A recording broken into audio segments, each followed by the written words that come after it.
Yan. Kasi pag yan nakamot muli, masusugat na yan. Sige ka. Lalaki na ang tenga mo niyan. Oo, lalaki na ang tenga mo niyan. Sobrang laki. Tapos tatanggalin na ang tenga mo. Na.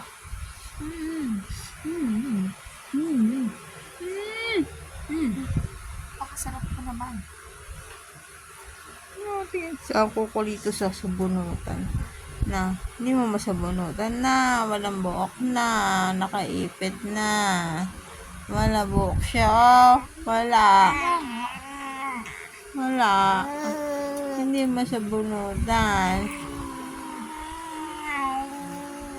Sino?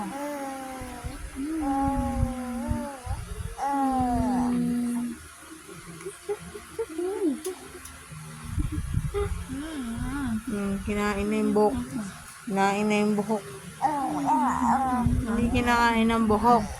Alam mo ba na yung bata?